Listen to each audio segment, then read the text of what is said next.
Hey, what's up, everybody? We're live about 9 minutes early, so I don't see a lot of you in here yet. That's totally fine. We're going to wait for the people to trickle in because I was just sitting around, just nothing else to do, so I figured I'd start early. Guys, I want to talk about something today. I want to talk about a topic that I've talked about before. I talk about it a lot, but I don't know if I've said anything about it recently. And it's about shiny object syndrome, guys. What is shiny object syndrome? Well, I mean, that's basically when you let your rat brain take over your animal brain, your amygdala, and you keep chasing the magic dragon, guys. You keep looking for the next big thing that's going to make you mad gains in a week or overnight millionaire success. And you keep chasing, pictures of monkeys or whatever it might be. Coin has dog on it. That means number go up for some reason. I mean, guys, some of the logic and some of the tactics used in crypto are just appalling, but you see it time and time again. And there's hourglass games which have new names all the time. Just gambling. There's straight up casinos out there in crypto. There's just like roulette wheels that you literally just spin, and they don't even try to hide the fact that it's a straight up gambling game. I mean, some of this stuff is like you're sitting at a slot machine and you're just wasting your life away. You're like one of those guys in Vegas that just sits there all day, loses all their hard-earned money, and maybe they get a free drink out of it. But hey, it's like I hate seeing that kind of stuff. And I just want to say that PulseChain, the truth about PulseChain, that, I mean, you guys probably know what I'm going to say, right? That there's going to be rug pull upon rug pull built on top of PulseChain, and that's because anybody can build on it. Now, am I saying PulseChain's a bad investment? No, of course not. I think PulseChain is an amazing investment. I mean, I think PulseChain itself, the PLS token, can create a life-changing wealth, and we're talking 10,000x within 3 years, and maybe 4 years. I mean, I'm being conservative, right? But even being conservative, I think 100x in a year is a conservative guess. I mean, and I hate giving price predictions because they never come true, and everyone's always going to get mad because for some reason everybody thinks I have a crystal ball. I don't. There's no crystal ball around here. I wish there was. If I had a crystal ball, I'd be looking into it all the time. But yeah, guys, that's the message here of the story. That's the moral, guys. When Binance Smart Chain launched, I mean, it's still rug fest, rug city over there with people building stuff. Anytime you get these launch pads involved and anybody can create their own token, they claim it's the greatest thing since sliced bread. And quite honestly, I haven't seen a lot of interesting projects. I've seen 2 or 3 that piqued my interest that are going to be built on PulseChain. But I want to redirect everyone's attention back onto the main network layer token itself. I mean, how many of these coins, guys, do you think are actually going to outperform the main network layer token, or outperform Hex, for example, the main premier store of value coin? I mean, I don't think anything's going to outperform those two. And I mean, I've said this in previous videos. If I was starting from zero, I obviously would try to establish my positions, my bags in both Hex, PulseChain, and maybe PulseX as a third, but my top 2 would be Hex and then PulseChain. And only at that point, only after I'd secured my bags, would I even be thinking about looking into some of these naughty altcoins out here. Because like I said, guys, there are legitimate teams. I'm going to shout out Liquid Loans and maybe Hatron. I'm not quite sure about that one yet. But really, guys, I don't want people to get the wrong idea and start chasing these shiny objects and thinking just because you got in early on the ground floor of these, that they're actually going to outperform Pulse or Hex at all. I mean, the number of X's that I think these 2 coins have left in the tank, even Hex after 2 years, I think it's got another 6,000 X left in it in the next, 4 to 5 years. Think about how many coins will never, ever even achieve that. Some coins might get lucky if they pump up to 100x, and then it's just eternal dumpage for the rest of their life. I could pull up chart after chart after chart that just never truly recovered from, their dip.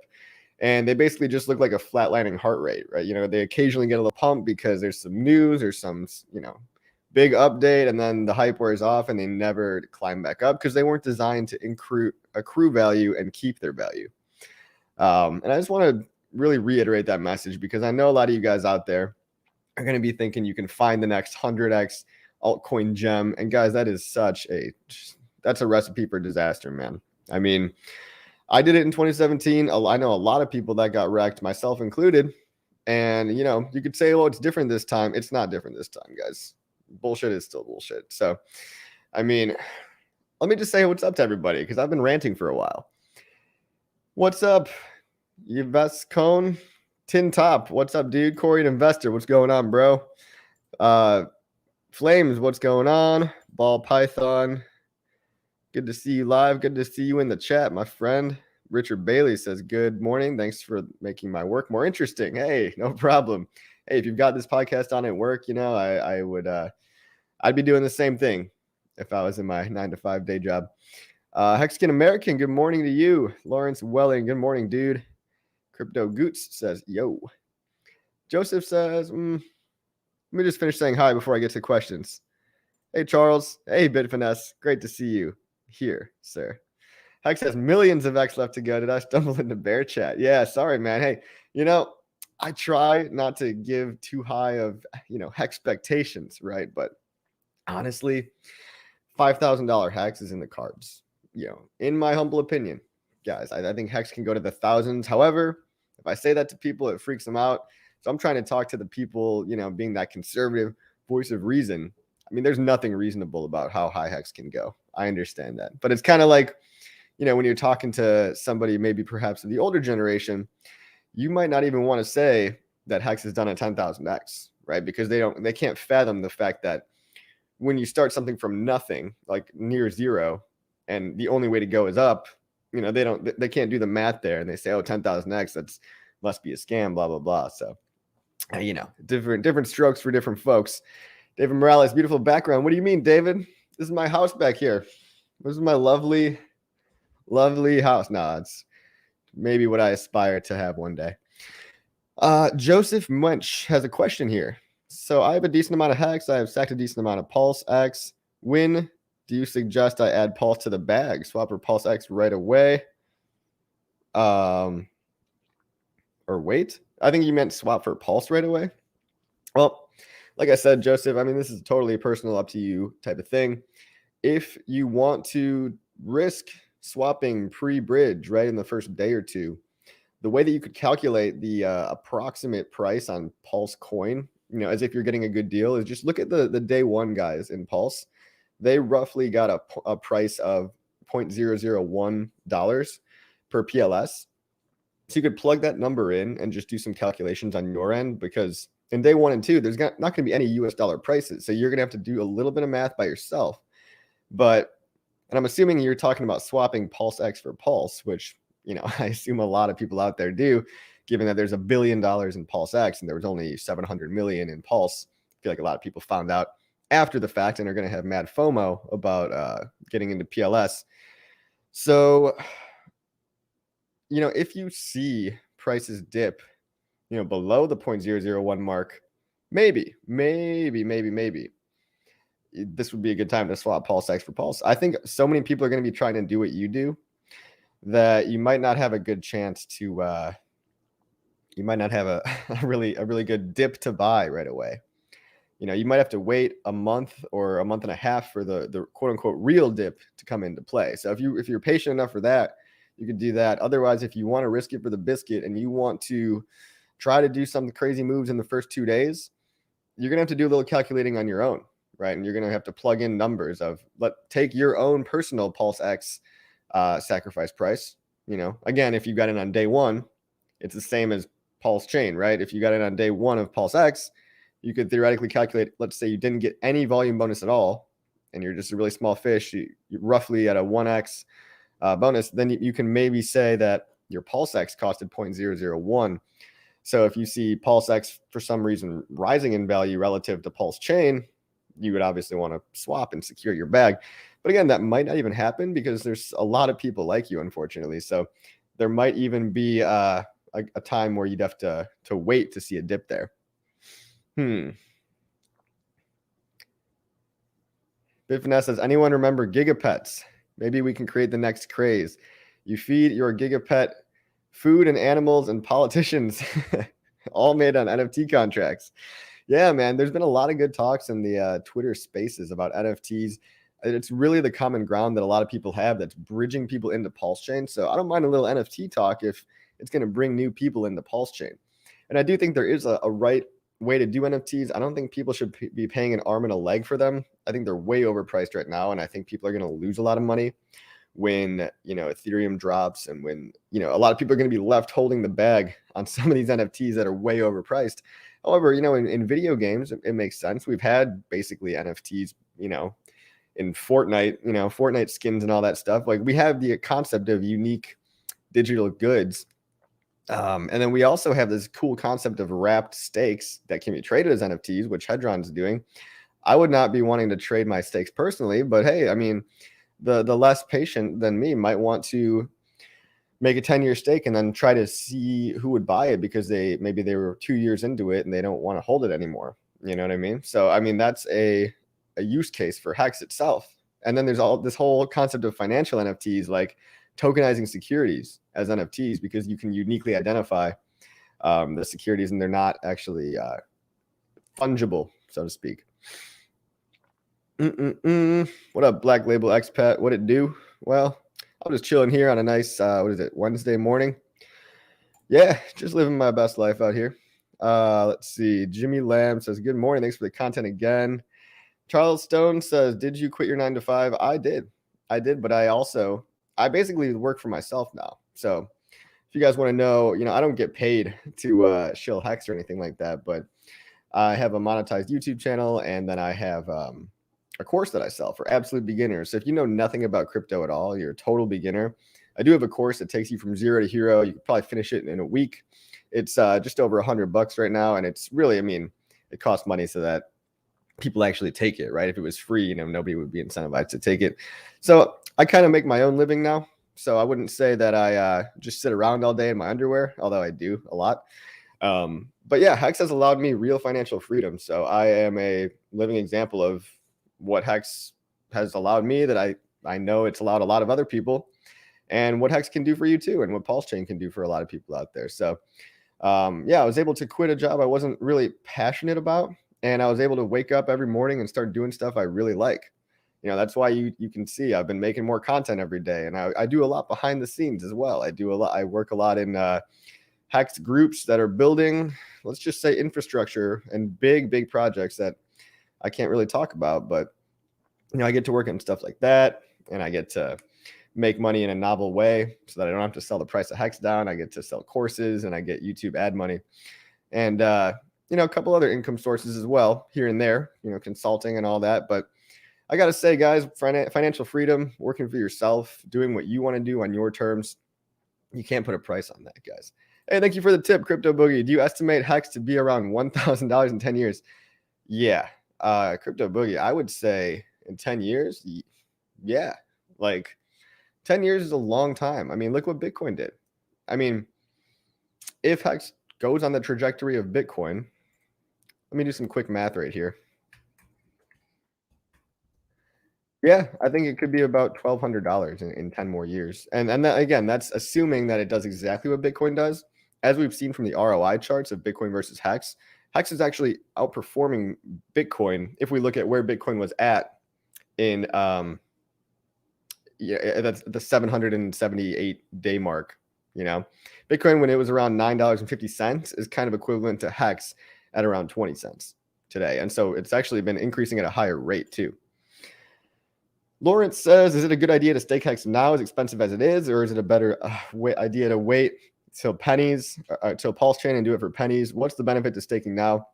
Well, the benefit to staking now is that you lock in and you secure a better interest yield rate, a better APY, because the APY is going to always be slightly harder every day to get the same APY. It's always better to stake earlier. But that said, there's this nuance because gas fees kind of mess everything up, right? They throw a wrench in things. So if your stakes, I like to say that, like, if you're staking $500 or less and gas fees are $50, you know, gas fees are basically eating 10% of your whole stake.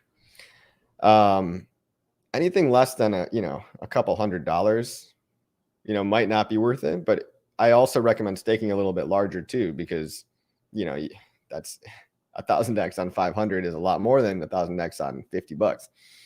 So yeah, it depends what dollar amounts you're working with. If you're working with pretty low dollar amounts, I generally tell people to wait till PulseChain launches. But if you're working with multiple hundreds or even thousands of dollars, I'd say stake now. Again, that's just me personally, and that's my non-financial advice. Hey, Joseph, thank you for the tip. Oh, he said thanks for answering his question. No problem, man. If you guys have tipped questions, I'll definitely read them as well. So don't you worry. But I'm happy to read questions for free too. I'm just here to entertain you guys, right? Just a monkey up here, just dancing for all you guys. Let's see. At what price could PulseX be released? Well, it won't have a price technically, but if you calculate the sacrifice points on day one, we could roughly say that the people that got the best deal, the lowest price, conservatively bought at about $0.0001. Guys, I'll be right back. Okay, I will be right back. Don't go anywhere. I'm going to take a 1-minute break. Just got to get the door. Be right back. Question, PLS is a bigger idea than PLSX. Which one will do better in terms of price? I think PLS at first, but then I think it's anyone's guess. I mean, they could both do great. Next live. Is this financial advice? No, sir. Great reminder. This is not financial advice, just my humble opinion. Good morning from Miami. Good morning to you, Rick. Let's see. Am I going to Vegas? Yes, I will be in Vegas. Hey, would you consider maybe making a video dispelling OA bottlenecks for onboarding, comparing to other cryptos and centrally owned companies? Yeah, I already have a video about this, guys. It's called Richard Hart Will Sell All the Hex and Hex is Going to $0. Check out my earlier videos, man. You might be surprised. Go copy and paste. I talk about this topic a lot. So yeah, I know a lot of people are on the fence about that. And guys, hold on a second. Hold on a second, guys. Let me just talk about that right now.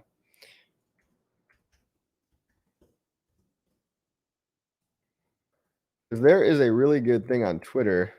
Yep, here it is. Here it is. Hexologist has put up this amazing breakdown of how centralized is your coin, guys. How centralized is your coin? Everybody look at the screen right here, guys. If people are, giving you a hard time for the origin address in Hex, basically owning the majority of the coins, guys, the same is true for any single coin. Let me just say right now, there are always whales in any system, real estate, stocks, crypto especially, where there are always multiple whales that have the ability to sell the price to near zero because there's never enough liquid coins for sale on the market as there are holders that have circulating supply. So whales, there will always be whales with more circulating supply than there is available liquid on the market. Always. Stocks too. If Elon Musk tried to sell his 20% share of Tesla overnight, there would not be enough liquidity in the market to absorb all that. If everybody tried to sell their houses, overnight, let's say every big real estate conglomerate tried to sell their houses, there wouldn't be enough liquidity for that. There wouldn't be enough buyers to meet all the sellers. So everything is centralized ownership. And the way that things work is that incentives are aligned so that everybody doesn't sell everything all at once. Now, it's actually riskier in things like Bitcoin because you've got many, many individual whales. You've got Chamath Palihapitiya. You've got Jack Dorsey. You've got both of the Winklevoss twins. You've got Grayscale owning 5% of Bitcoin. All these guys that I just mentioned, they own at least 1% of Bitcoin. And what if they all dump their whole bags, guys? You've got all these whales in Bitcoin that could dump the price to almost zero, if they wanted to, if they went absolutely AWOL and decided to just basically kill themselves, you know what I mean? Or nuke their own bags. People don't do that, guys. People generally, for the most part, act in rational ways, which is why we don't see that happening. Now, we do see that with rug pulls because in crypto, there are actually evil, bad actors out there that own all the coins that dump it all on their followers' heads because they're psychopaths and they enjoy hurting people and profiting from the pain of others.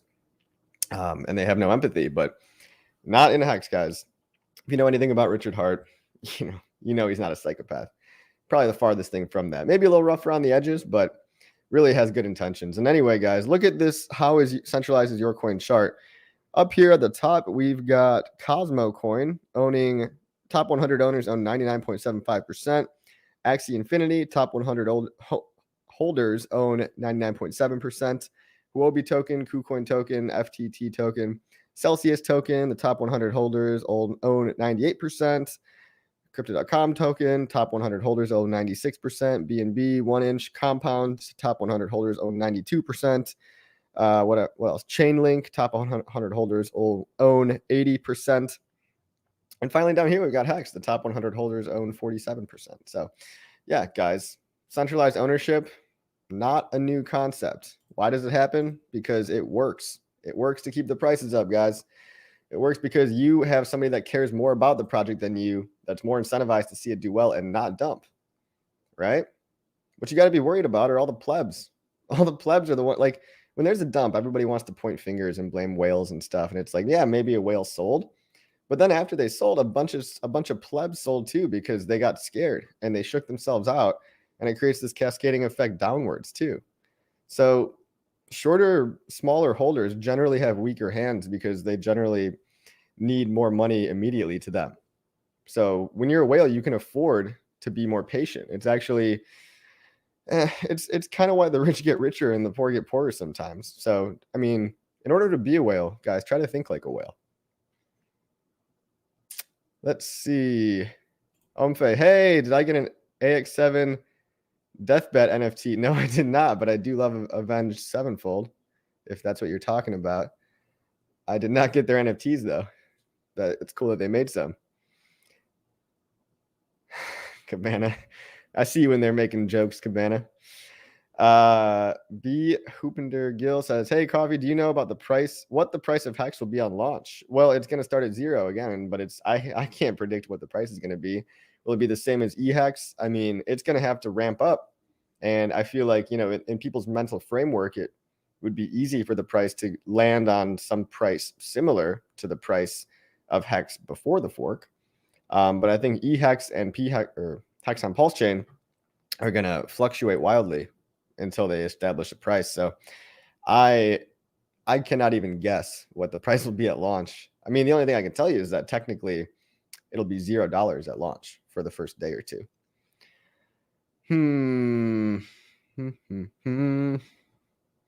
What else we got here? Any questions, guys? Sam Doick says, hey, Matt, if your Hex is staked during the snapshot, do you still get the PulseChain duplicate of those Hex tokens? Yes, you do, sir. Both staked Hex and liquid Hex are copied on the PulseChain launch. So staking is a great idea because you can double your stakes, you know?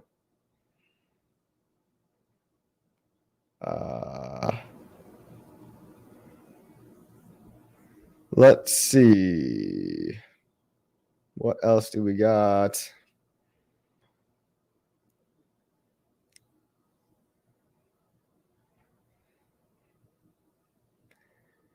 Could you please explain how NFTs work on PulseChain? Well, they're going to work just like NFTs on Ethereum, guys. You're looking at a clone of Ethereum. All your NFTs are getting copied over. So Richard Hart says he's putting the F back in NFT, right? The F stands for fungible. You know, these tokens that were allegedly not copyable are all getting copied. So get ready for that, guys. How they're going to work is people are going to build more NFT platforms on PulseChain. I know of like at least 3 projects doing that right now. NFT on Pulse.io is one of them. But yeah, you can check in different Telegram groups, ask around, you know, who's building NFT platforms. A lot of people are, you know, either building their own from scratch, or they're going to be forking Rarible, or they're going to be forking OpenSea. And there's going to be places for you to go view your NFTs on PulseChain, you know, pretty soon after PulseChain launches. Guys, everybody just wants price predictions. I can't. I'm not answering price predictions, guys. And I'm going to probably time out you guys if you keep asking for them. With PulseX, we have $1 billion sacrificed. Some will be kept by Richard Hart. With this much to run the system and promote it, how can it not do well? Thoughts? Hex seed money was much smaller. Yeah, I mean, David makes a good point. There's exponential orders of magnitude more money coming into PulseChain and PulseX than even Hex. You know, there were 20,000 people that got into Hex, and there's, I think, 70 to 90,000 individual users, unique people that got into Pulse and PulseX. So with all this money, guys, and with allusions to, you know, let's just say Richard Hart decides to throw some of this money around in 2022 at things that may or may not, that you should have no expectations of, right?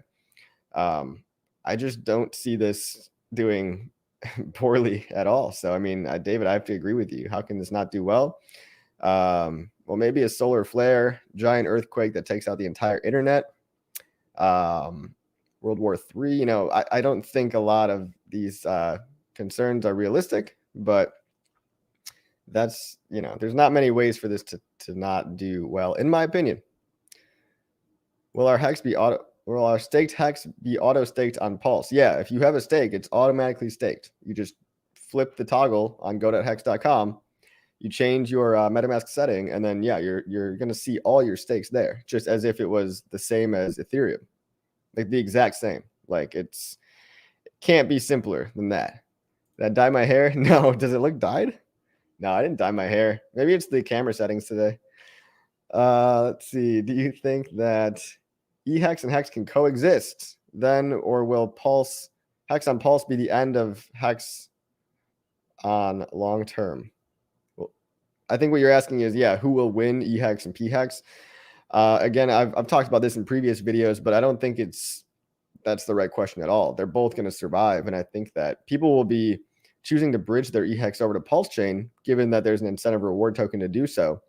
And after a lot of people bridge their eHex over to PulseChain and provide liquidity on the Hex eHex pair, this will actually keep the prices of both tied to each other very closely due to Hart's Law, which I won't get into now. But I think that although we might see Hex on PulseChain at a higher price than Hex on Ethereum, I think after the dust settles, this might take a month or two, we're going to see the prices go up and down in lockstep together. For example, if Hex on PulseChain goes up by 10%, we might see eHex very closely follow with, like, for example, a 9.8% increase, right? So the more liquidity we can provide and bridge over and provide on PulseChain in the Hex eHex pair, the more stable and tied and closely tied together these prices will be. All right. When will snapshot be? Nobody knows, man. Nobody knows when the snapshot's going to be. All right. 2 months is everyone's best guess. Anyone claiming that they know when PulseChain is going to launch is lying. I don't know, and Richard Hart doesn't know. It's ready when it's ready, guys. It's ready when it's ready. Trent D says, is it worth sacrificing at the current rate? I think so, just because, you know, it's not, if you're talking about PulseX, it's the rate's going to get up to $10 per 10,000 points. Right now, it's not even $2 per 10,000 points. So I'd say, yeah, but I mean, it gets worse and worse every day. So just keep that in mind. Don't forget to load the quantum FUD. Oh, yeah. Quantum computing. Yeah, it's going to kill crypto. Heard that one before. Hex Ape says, hey, Coffee, stake now and eat the ETH fees or wait till Pulse. Yeah, this is the same question I got earlier, guys. It really depends on how much your bag is. You know, again, if you're staking $100 and your fees are $50, might want to wait till Pulse. If you're staking $1,000, you want to, you know, eat the $50 fee, probably going to be worth it now because, again, the share rate's always going to be better today than it will be in the future. What's up, Crypto Coffee? You're the man. No doubt Richard's about to throw some wealth around and once infrastructure's in place. Yeah, I know. So we've got this motto in the community, in the PulseChain and Hex community, where it's no expectations from the work of others. Hex is not a security. PulseChain is not a security. And that because of this, you can't make promises. Unfortunately, we're so accustomed to promises in the crypto space. You know, it's a lot of people just sitting in their chairs and looking outside and saying, what are you going to do for me, developer guy? And they're just sitting and hoping and praying that the developers, you know, deliver on their promises. And, you know, there's coins out there, I'm not going to name names, but they've been promised for years and years to have working products, whereas Hex and PulseChain are going to be, well, Hex was a working product from day one. PulseChain is going to launch fully functional. So there's no promises to be made, right? Now, it would be nice if Richard decides to throw some money around at things that he likes I think he likes a lot of the same things we all like. And I think he would like to see the number go up on these coins as well. But hey, guys, just want to remind you that also it's a matter of what's cool about Hex and PulseChain and what's taken it so far is that there's a community ethos to pump your own bags and get out there and just be the change you actually want to see, right? Don't expect anybody to do work for you. Go out there and promote and onboard people. You know, word of mouth is probably the most powerful method. Just tell people about it, guys. The more people you can onboard, the more we can all win together, right? It's very, very simple. It's like the price goes up when more people get in. This is true with everything, right? It requires new onboards. And there's such a small, tiny, tiny piece of the population that's even heard about crypto. An even smaller piece of the population has ever heard about Hex and PulseChain.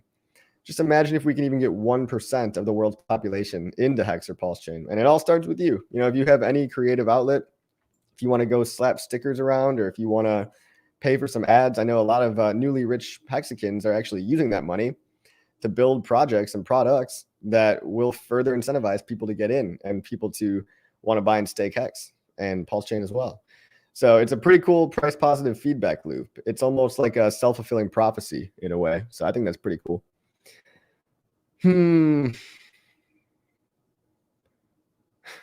What about the big gas prices? Yeah, they suck. The big gas prices suck. That's why PulseChain's coming out. I don't know how to answer that question. PulseChain's going to solve it, so it's going to be great. Cabana's trolling me over here. Can I explain what copy means? Yeah, it's when you right click and there's a word called copy, and then you click it and you right click somewhere else, and then you click paste. It's pretty neat. It's pretty neat. Every time I see this guy in a video, it looks like he's wearing lipstick. No, sir, these are just my juicy, luscious lips. We got a bunch of trolls out today. Let's see. Victor keeps asking, what is the team going to do with all the money? Guys, I can't stress this enough. I just got done talking about no expectations, okay? We're not a coin that makes promises, all right? There's no official Hex team. I'm just a guy in my room streaming, okay? I just love Hex and love PulseChain, and I want the world to be onboarded. I don't promise to do any work for you guys, and neither does Richard Hart. So you don't get to know where the money goes. And if you're not okay with that, then don't invest, right? Now, do you think the money's going to go to someone to dump on your head? Or do you think it's more likely that it might maybe go to something that may or may not be good for the ecosystem?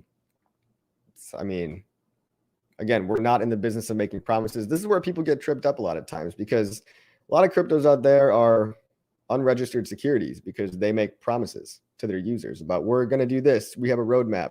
Hex PulseChain, there's no roadmap. Okay. I know it's mind blowing. There can't be a roadmap because you can't put these coins at risk of breaking securities laws. Okay. There's a lot of benefit to not being a security, a lot more freedom involved, a lot more you can do if you're not a security, right? But the unfortunate thing, the price we have to pay to not be a security is not giving promises of work or expectations of profit from the work of others. So you will never know where the money is going to go to. Okay. Can you explain why USDT will not be $1 and how it builds its price? Thank you. Yeah, sure. So like on PulseChain, there's stable coins, right? All the stable coins are getting copied over as well as all of the every other coin. Every single coin, every smart contract is getting copied over from Ethereum onto PulseChain. Now, in my opinion, a lot of these coins, these stable coins like USDC and USDT, will not continue to be valued at $1 because the only way that they have a value to $1 is by the promise and the faith that these centralized companies like Coinbase or Tether, the company, that they actually have assets that are worth 1-to-1, that they back every single stable coin they issue with an actual dollar in a physical bank. And so that's the promise that they're making to you. Now, whether or not Tether even has that much money in the bank, well, they're under investigation all the time. They're under investigation right now because it's very unlikely that they have the billions of dollars that they say they have, you know. But Coinbase too. I mean, I think Coinbase just admitted that it actually is fractionally reserved to a degree. But guys, I mean, if we're doubling essentially all their dollars, there's no reason legally that they have to offer a right of redemption for those copied coins on PulseChain. Okay, so they could just simply choose to say, hey, no, those aren't worth $1 on PulseChain. They're only worth $1 if we issue them directly on PulseChain. And because we didn't issue them, there's no reason legally for them to be worth $1. Now, people might choose to, maybe people will be temporarily tricked into thinking that they're still $1. I think that's a mistake, and I don't want to take that risk. So I'm not going to be trading in any USDT pairs or USDC pairs, because I don't think that when you copy PulseChain over and you copy all the stable coins, I don't think they're going to be continue to be worth $1. That's just my opinion. Okay, so I think there's going to have to be new stable coins issued directly on PulseChain, or stable coins bridged over from PulseChain to Ethereum. Okay. Any thoughts on ETH becoming a security? I think a lot of the people in power have expressed their opinion that ETH is not a security, and that although ETH might have launched in a centralized nature, it is now sufficiently decentralized, I think was the quote. This was an argument like 3 or 4 years ago in the 2017 bubble. And also, I think under the table, a lot of guys in Congress and making the rules, they might actually own some Ethereum, right? So if they own it, they wouldn't want it to be a security either. So I don't think ETH will be a security. I think it's already been expressed by at least the American government that it doesn't seem to fit the securities definition. But, they could always change their mind, right? The government can do whatever they want. They can always change their mind and stuff. So, I always expect the worst when it comes to the government, but I hope for the best. Do you know a way to off-ramp into fiat without a CEX? No, that's the problem. You literally need a centralized party to off-ramp legally into fiat. Now, you could go on localcryptos.com, but you could also get scammed on there. There's tons of scammers on there. But you can go on a peer-to-peer marketplace like localcryptos.com, or like Bisq, I think is one of the marketplaces. And people actually offer direct, like, they'll Venmo you, or they'll Zelle you, or they'll use one of many, like, payment methods. You can maybe cash out for gift cards and stuff like that, but it's always really risky. And there are tons and tons of scammers. You could go on Paxful. I know Paxful.com offers a lot of ways to sell Bitcoin and Ethereum direct peer-to-peer.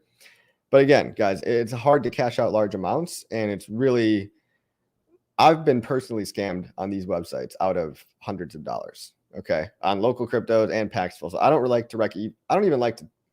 I probably shouldn't have even talked about them, because some people are going to go try it and get scammed. I wouldn't recommend it, guys. I don't think there's any good way, unfortunately, to off ramp into fiat right now without a centralized exchange. D'Artagnan says, "I'm so dead." LOL. Sorry to hear that, bro. Drink some more coffee. Let's see. Stakes are copied, or we won't have any stakes on Pulse and we'll have to create another ladder. No, man, I've said this twice already earlier in the stream. Stakes are copied. Stakes are copied. You don't have to do anything at all. If you stake now, your whole ladder is going to be staked on PulseChain in a copy, one-for-one fashion. And that's what copy means. Is there a list of projects that we know are coming over to PulseChain? I don't think so.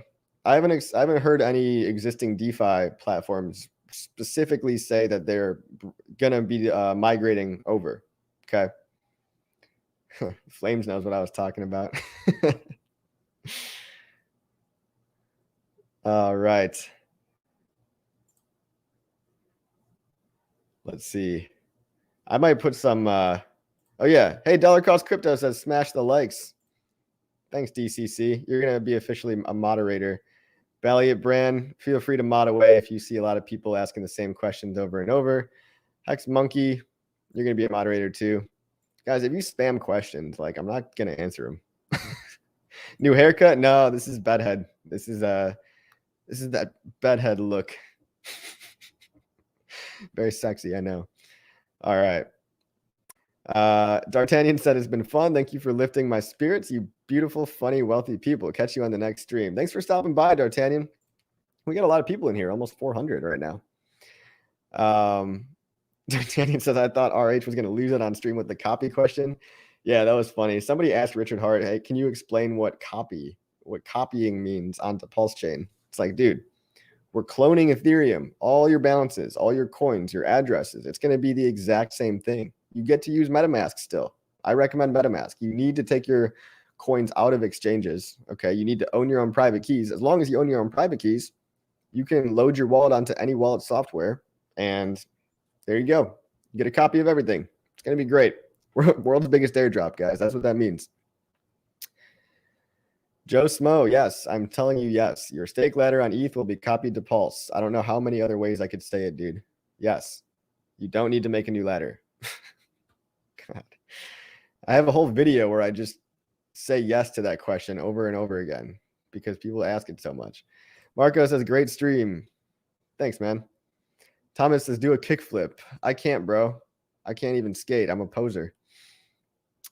Darren says, I heard you can stake Hex using the Polygon network. I don't think so. You can buy Hex on the Polygon network, but go.hex.com is not hosted on the Polygon network. So I think you can buy Hex on Polygon, but then you got to bridge it back and you got to stake on go.hex.com on Ethereum. So in the end, you're still paying a bridge fee to get on and off of Polygon, and you're still paying a pretty high stake fee. So unless that has changed, but last I checked, that's not necessarily true. Hey, Archie. Good to see you in the chat as well. What's up, Completion Fails? How's it going, man? Let's see. Any questions? Win bonnet? I can't afford the bonnet right now. I'm not paying thousands of dollars for a Louis Vuitton bonnet. Plus, I can just copy and paste it, which I did on my Twitter profile. What will be the difference between PulseChain and something like AVAX, Sol, Loopring, and Matic? Why won't ETH just do their own network? What Pulse did to it? Okay, so unlike all these empty ghost town blockchains out there, guys, a lot of people are launching these blockchains that have almost no usage. And the only reason that these coins are going up is speculation, purely. The value prop with PulseChain is that we're cloning the entire system state of Ethereum. Does that make sense? Everything is already there. All the coins, all the smart contracts, all the NFTs, you already get them all. So when you think about the transition cost, think about the cost that it takes to get a new user to adopt a new platform, right? It's really hard. There's a lot of friction, a lot of UX friction, okay? So the friction for people to adopt all these new blockchains is extremely high. Yeah, they might be cool, they might work. And I think out of all the ones you mentioned, I think Matic is probably the most adopted, but it's still nowhere near the adoption levels of Ethereum. So how do you get more adoption? You make it so that people don't have to do anything and that they just get all their coins for free. You copy the entire system state, which is what all these other blockchains have failed to do. So you have the marketing of world's largest airdrop. You have the user experience of, hey, all my coins are sitting here already. And then you've got dirt cheap transaction fees. You've got unit bias problem fixed. You've got game theory like PulseX with buy and burn functions. You've got a clone of Uniswap V2. The fact that users don't have to do anything and that it's way, way cheaper than Ethereum and it's just really, really dirt cheap means that onboarding new users becomes infinitely easier because the switchover cost is reduced by, a ton. So that's the value prop, right? That's the value prop. I mean, ETH is going to proof of stake right away. PulseChain is going to proof of stake right away. ETH will not be implementing that change until probably years, guys. And it's going to be a slow phased rollout. So right off the bat, PulseChain is more energy efficient than ETH, right? It's proof of stake right off the bat, proof of authority, 33 validators, right? Very secure. As we know, Binance Smart Chain does something similar and it's been running great, right? So ETH launching 2.0 is going to take them up to 6 years, they said. We're going to be launching in probably 2 months on PulseChain. And guys, PulseChain and Ethereum can live side by side with each other. The point of PulseChain is to take some of the load off of Ethereum so they can live symbiotically and people can flip-flop and use whichever network they want to use, right? It's so easy. Now, a lot of these other blockchains you mentioned, some of them aren't even necessarily compatible with MetaMask as well. So like there's all that other heavy lifting that is on the user to go download a new wallet and to go figure out all these technicalities. So really it's about making it easy for the user. It's about shifting proof of stake, saving the environment, not being so wasteful. There's so many good things about it, guys. Crypto Coffee got replaced by his twin brother, Crypto Chicory. Where did all the coffee go? I don't know, man. I don't know what to tell you. Good to see you in the chat, though, DC. Let's see. Hi, CC. Nice to see you again. We will say farewell, Banks. I'm not catching that reference, man. Yeah, Hex Monkey is confirming this. Old news. ETH already went through it. Is it a security stuff? It was deemed not a security. Again, the government can change their mind. They can do whatever they want, but I think Ethereum is pretty, it set the precedent. So I think it's unlikely that PulseChain will be deemed one as well, especially given that Ethereum literally had an ICO. PulseChain had a sacrifice phase. So, you know, the legalities of a sacrifice phase are a lot more friendly to SEC regulations than doing a straight up ICO, which is like one letter off from an IPO, which is what stocks do. So ICOs are bad.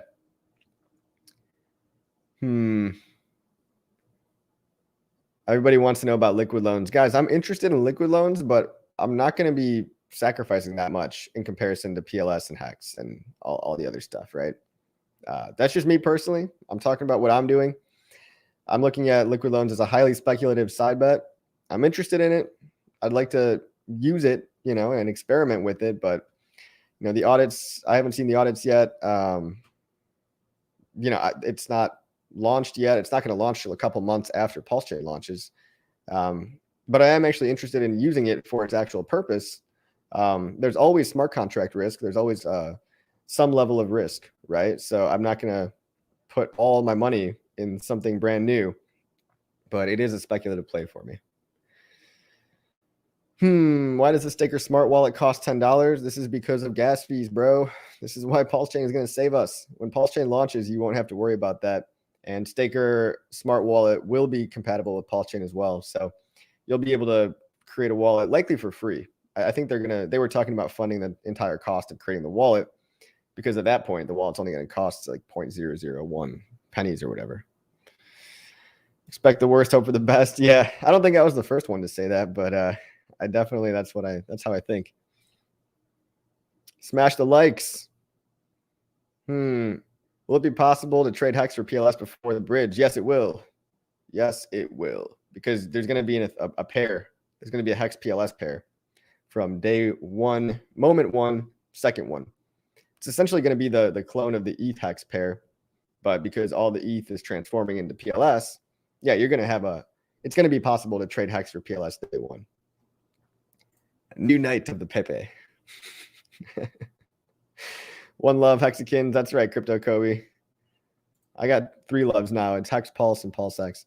If I hypothetically sacrificed, that's kind of a what should I do, what should I buy question. I'm not going to answer that, unfortunately.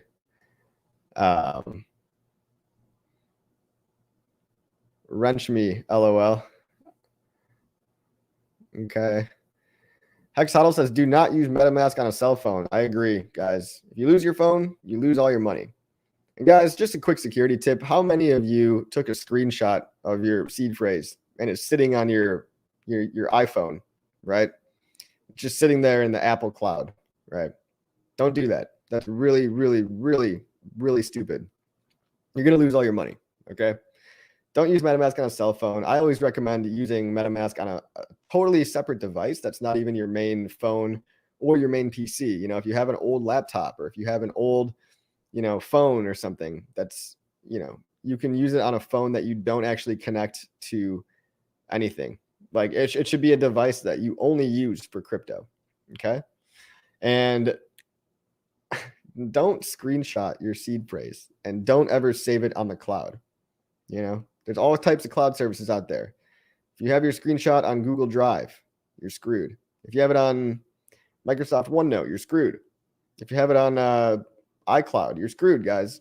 You're totally, totally screwed, because what happens if somebody steals your password to any of these things? They hack in. The first thing they find is your seed phrase. They steal all your money. All right. I know a lot of you out there are probably watching this right now, and you probably have a screenshot sitting on your phone right now of your 12-word seed phrase. Shame on you. Seriously, guys, I'm just trying to help there. Okay. I'm really, I've seen people lose My buddy lost $30,000 of Hex because he had his seed phrase saved to Dropbox. Okay. And then someone stole his Dropbox password and then you're dead. Okay. Don't store your keys online anywhere. The cloud is online. Any cloud storage device is online.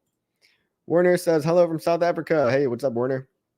What do you think of DAI as an alternative to stablecoin to USDC on PulseChain? Well, it'll be interesting to see how DAI holds its peg, but because DAI's peg is halfway related to USDC, I can't really bank on it holding its peg either. If there's any chance of anything holding its peg, I'd say maybe DAI holds its peg a little bit, maybe for a short period of time, or maybe a little bit higher than USDC will. But again, guys, we can't bank on this fact. If I see, just a quick side note, guys, if I see if I see stablecoins being valued at $1 on PulseChain, I'm going to dump all my stablecoins for different cryptos because I don't think they should be worth $1 on PulseChain. Unless they're issued directly from the company onto PulseChain. You know, all the cloned versions like DAI, USDC, USDT, I don't think that there's any reason for them to be worth $1. And so if I see them having any kind of value, I'm going to be dumping for other coins like Hex. And I'll probably try to sell all my stables for Hex if Hex or if stables are worth anything. All right. Hex on Poly is just a placeholder. Can't stake it. Yeah, I think I talked about that earlier. Thanks, Hexotl. He's answering all the questions for me. I should just let him run the show. Coffee missed out on the Gillette sacrifice. Yeah, I know. I got to trim it up. That's funny. The bonnet is hilarious. Yeah. I love the bonnet. Mr. Motley wins Saturn. Well, judging by the stars and their alignment right now, if we take a look at Orion's belt and we just calculate 30 degrees and 2 minutes off of Saturn, given that we're in the age of Aquarius, I believe that in 666 days, we should see an aligning of Saturn right over the Egyptian pyramid. And then that's when Hex automatically pumps to $1,000. Fast beard growth. Thumbs up. Yeah, thanks, man. My beard is growing fast along with the price of Hex. It's directly correlated. Let's see. Should I stake now? First time Hex owner main. Dude, I've answered this already, man. It depends on how much money your stakes are, right? How much, if you're staking $100 and gas fees are $50, then no, probably wait. If you're staking $1,000 and gas fees are $50, then yeah, staking seems like a good idea to me. Let's see. Rocking the Justin Bieber, lol. Thanks, Coffee, for the answered questions. You're a legend, man. Thank you, Keem Kent. Appreciate it. I'm definitely behind, and we're almost at an hour here. Pulse launch in April, May. Thoughts? Damn it, DC. I'm praying and hoping, fingers crossed, for March. But hey, I know how this game goes, man. So do you. You know the rules, and so do I. What is that? Rick Roll? Yeah, I don't know. April or May. It could be delayed, guys. But what Richard Hart just said on his streams the other day was that basically the only things left are, what do they have left? The fee fixer bot, or sorry, the fixer bot for the price ratios, calculating everybody's payouts, everybody's allocations, and I think that was it. He named like 2 or 3 things that he had to check off the list. It's like allocations, price fixer bot, testing the price fixer bot, testing everything, making sure everything works. We know Go.Hex is working. I think he's at finishing touches on the bridges, and the bridges are going to be open to the public very soon. It's January 19th. So if everything gets done by the end of the month and we take 1 month for testing, and hopefully there's no bugs or anything, then we could be looking at early March. But you guys, Uncle DC here, Papa DCC, he's giving you the realistic viewpoint. I'm giving you the optimistic viewpoint. 400 people watching and only 177 likes. Come on, guys. Yeah, smash the like button, guys. AJD says Hedron thoughts. Oh, let me quickly talk about Hedron, okay? So what I think I'm going to do personally for Hedron is I'm going to mint my free Hedron because I've already got a bunch of hex stakes and I want free coins. And it does seem pretty low risk to mint Hedron, okay? Seems pretty low risk because you're only giving the app read-only access to your MetaMask wallet. I have no interest at all in borrowing, guys. I don't need loans in my life, especially loans that aren't even stable coins. Like I don't really want to take out a loan in a brand new speculative token that could go up and down wildly. I just don't need that risk in my life. Okay. And trading my stakes as NFTs, that's an interesting idea, right? But I have no interest in doing that right away. I'd like to see the protocol work in the real world, guys. I'd like to see it working in the wild for at least a couple of months, before I even think about minting any stakes as NFTs. Okay. And again, I don't think I'll ever really be interested in the loan functionality, but I mean, if I can mint a bunch of free Hedron token, I might do it. It does seem low risk. Guys, be careful